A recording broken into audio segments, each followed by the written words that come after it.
Hi guys, thank you for being here right at 8 a.m. I really appreciate it. You guys can go ahead and sign in for me. Awesome. You don't have to put your initials yet. You're going to do that at the end of the day when you go to sign out, okay? When it's time to leave. Don't forget though, because that's how you get paid. So I'm going to make sure you remember. Awesome. Okay. So there's not too many updates. Jayla's going to come in a little late.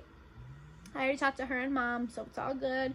When she comes in, just let her sneak in. You can greet her, say hi, but don't make it too big of a deal. I already handled it, so just welcome her in and make her feel loved as everyone else does.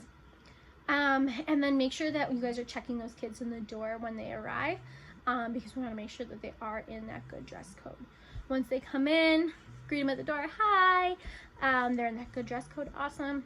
Then they can go ahead and sign in on the student sign-in sheet. Make sure they sign in at a little after you get started.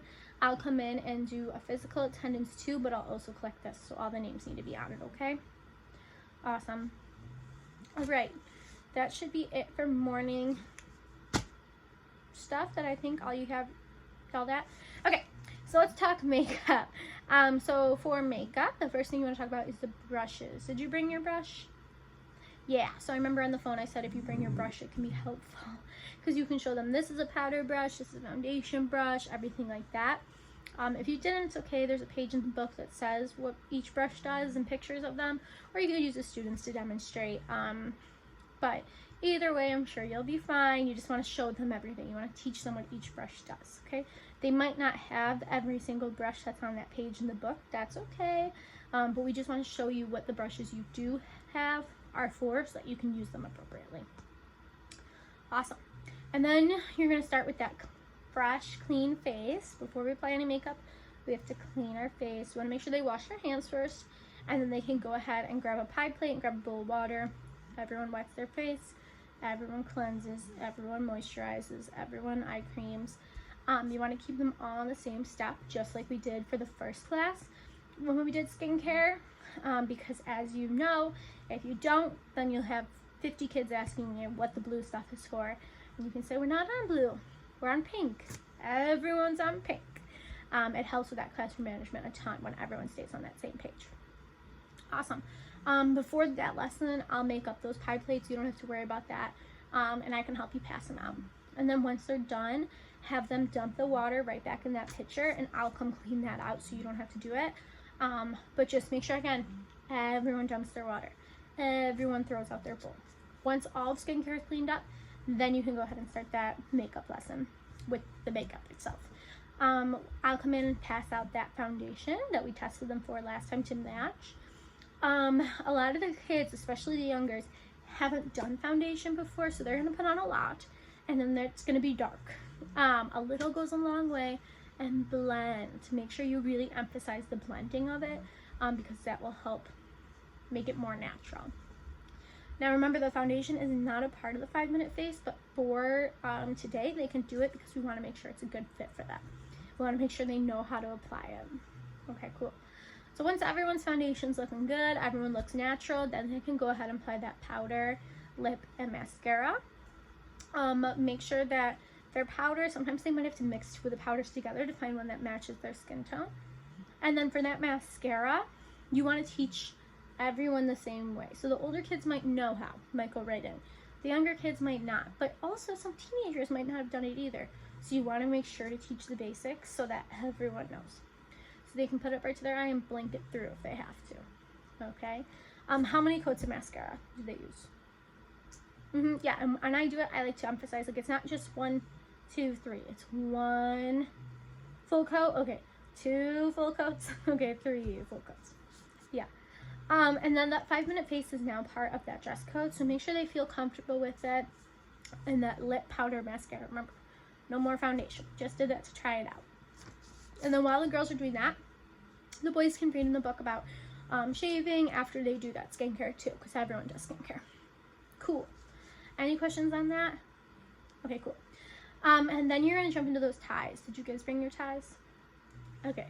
I have a bag of extras for the kids to use. If they didn't bring their own, have them grab one of those so that they actually get to do it for that muscle memory. So why don't you guys go ahead and show me your half Windsor. Yep, and then that full Windsor, remember this is the one with the 2 knots under the tie. This is the more formal one. Yep, good job. And then go ahead, do you guys have the bow tie? Oh, okay, so I can come in for this lesson since you guys don't feel super comfortable with a bow tie. I'll come in and help with both the ties and the bow tie. Just so you have more hands-on deck, since I know this is very twisty turny, it can be tough for the kids, so I'll come in for that lesson and help you with that bow tie. Yeah, that'd be good. Any questions on that? Okay, awesome. And then the next lesson would be acting 2. So we want to talk about that mental prep, that physical prep. When you're talking about mental prep, that's when you're going to do this iPhone exercise. Here are your handouts on that. So then how are you going to teach this? Why do we do it? What is it? So you're talking about the goods and the bads of iPhones, but how we always focus on the good and how we're going to do that with ourselves too. Great. We want to market the best parts of ourselves. Awesome. And then you're going to talk about memorizing skills. There's a bunch of them. What are some? What's another? Yep. Yeah, so repetition, coming up with things like opal earrings, or Olivia opal earrings, like we're going to talk about later for Packing for Paris. Coming up with sentences that help, flashcards, all that stuff. And then we're going to do that 10 random objects game. Do you guys have your objects? Okay, cool. If you didn't, I have a ton in my purse. I could pull out, kind of a hoarder, so there's a ton in there. And yeah, so you're going to go through those objects one by one, put them back in the bag, and then have the kids try to remember what's in there. I like to, as they guess what's in there, I pull out what they're guessing, and then I put them back in if it's not right. And then we're going to do that tell a story variation. So part 1, what's part 1? Student 1 tells the story, student 2 tells the story like 1, and 3 tells the story like 2. Great. And then tell a story variation part 2. Yep. So for that, in between them, I have different kids come up every time, because the kids really do like this one, and it gets everyone involved. Not everyone has to come up, but I like to give them the opportunity to. And then generation. I don't know why that word came out of my mouth. Part 3. Yes. So this is the one with the emotions. Yep. And remember, this time it's just student 1 doing it, and then student 2, there's no student 3 for part 3. Great job. And then Packing for Paris is next. So for Packing for Paris, you're going to want to go first. Everyone's going to sit in a circle. Teacher goes first. That's super important. And you're going to do, with your name, the object you are packing for Paris. It should be a fashion item. I have kids a lot of times try to like get away with something else, kind of like that fashion item, because we want to stay on track. It needs to be barbizon. So I usually do, hi, I'm Miss Olivia, I'm packing for Paris, and I'm bringing opal earrings, okay? They have to have a movement with it. Then the next person will go. When I teach this, I do it where everyone does that motion no matter what, even if it's not your turn. I do it that way so that when someone's put on the spot, if they're shy and they don't remember, they blank. Well, if everyone else is doing this, maybe it'll help jog their memory, and at least they're not alone doing the motions. It also helps keep everyone involved, especially if you have a big class. It can take a little bit, so this keeps everyone awake and lively and into it. You guys have any questions on that? Okay. And then elements of stage presence. What are a few? Yep. Keeping your head held nice and high, projection, talking loudly, clearly, and slowly. Great. Awesome. And then next up, let's do nail care, and then we'll go to runway. So for nail care, you want to go over nail health, some good things to do for nail health, some bad things to do for nail health. What are a few? Like biting your nails is bad, fruits and veggies are good. Great. You want to go over artificial nails. You don't want to harp on them too bad, but you want to make sure to emphasize that in the industry, natural is better. So we would like them to be natural. And then you want to do that model manicure. This can be it's a lot of steps, so it's the same thing as skincare and 5-minute face. Keep everyone on the same page with it, okay? So everyone removes that polish. Everyone can file. Remember, they're going in the same direction when they're filing. They're not going crazy. And then everyone can soak in those bowls, okay? I'll come in with a pitcher. I'll help fill up the bowls. They can soak. And then when they're done, everyone dumps it back in the pitcher. Everyone stacks the bowls or throws the bowls out, depending if we have paper or plastic. And then I'll go ahead and wash the bowls. I'll take care of that dirty water. You can keep on teaching. After they soak, once everyone's done soaking, then they can go ahead and push those cuticles back gently. They can clean their nails with that nail brush, and then they can just examine them, buff them, and then they can go ahead and wash their hands and put that polish on. They're not keeping that nail brush. If they have to use nail clippers, they're not keeping that. And they're not keeping the nail polish, but the file and that cuticle stick, they can keep, okay? By that time, I'll brought back that picture. They can throw those nail clippers or nail brushes in there. I'll go ahead and wash those for you. Okay, but the most important thing is to keep everyone on the same step, because this is a lot of steps. There's a lot going on. Keep everyone on the same page. It's really good. What are the appropriate Barbizon colors that they can do today?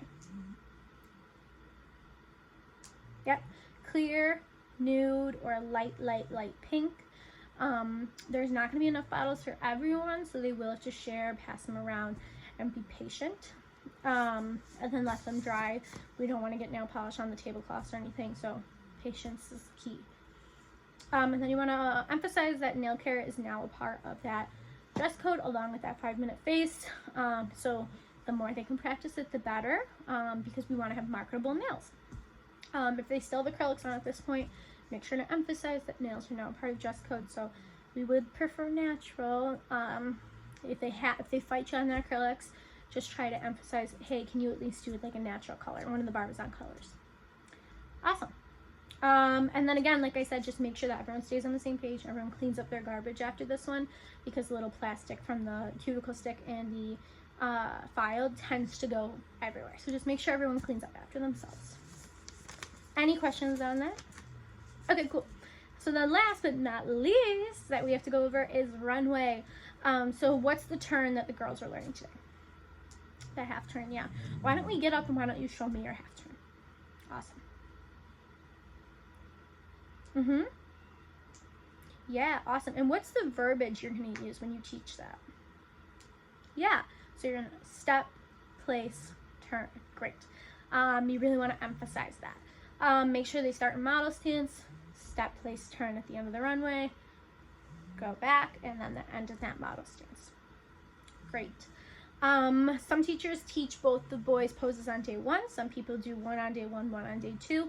But by the end of it, day 2, we want to make sure that the boys know both of their poses, their model walks, so that they can practice. And then so once they have done that half turn, boys have theirs down, let them practice. When I teach this, I move all the tables out of the way, have them line up the long way of the room so that they all are nice and spread out. I do it a few times. We all do it together. We step, we place, we turn. And then I let them practice, and I go and I check everyone individually. And then I let them practice a few times more. Practice makes progress. That's the most important thing, letting them do it. Same thing with the boys. Remember, whenever the girls get up, the boys should get up too. And then once they have that down, then we're going to start to talk about arm movement, nice and natural, and spotting. How will you teach spotting? Awesome, yeah. When I teach it, I physically point out 3 things in the room to look at. That light, that door, that light. And I say, okay, that's 1, 2, 3. But you want to be careful because you don't want them to go 1, 2, 3, right? It should be very smooth and natural. But that way it at least reminds them, like, oh yeah, I do that. And it kind of helps me when I look like they're forgetting, I'm like 1, 2, 3, so that they can try to do it. The more they practice it, the better. But again, make sure they're not nice and smooth, okay? Awesome. And then you can talk about props. So you can do clutches, sunglasses, water bottles, Barbizon bags, whatever. Some of the kids probably brought some. If they didn't, no big. use what you can find in the room. And then just no jackets, because jackets we're going to do on day 5. So if, let's say they were doing a clutch, how would you do that? Yep, the little L. Okay, let's say they're doing a long purse. How would they do that? Carried at the bottom. We don't want it swinging around too much. A backpack. Yep, one shoulder. Sunglasses. Should they lift them up at the beginning? No, it'll get stuck in your hair, right? Great. And then what about like a tote bag? Their barbizon bag. Great. Awesome. Great job. They just want to make sure not to block that logo since that's what they're modeling. Great. Awesome. And they can do a couple different props. Have them get up there. Have them do their half turn with it. Have them do their H pose with it. All sorts of stuff. Awesome. And then just make sure they feel comfortable. Before you even go into that half turn, I would review that H pose. I forgot that part. So review that H pose so that they get their minds rocking and rolling, get back into their runway state of mind, and then they can go ahead and do that. Awesome. Any questions on anything? Okay. You guys are going to kill it today. You guys are going to do awesome. Remember, I'm just outside the room. I'll be popping in and out all day, but I'm just outside if you need me, if you need to go to the bathroom or have a question or need help with a lesson, anything. I'm here for you, so you just let me know, okay? Awesome. So again, here's your student sign-in sheet. You guys can go ahead, put that at the front of the room. You guys can go ahead and organize your notes, and then remember to be at your door at 8:45. Awesome.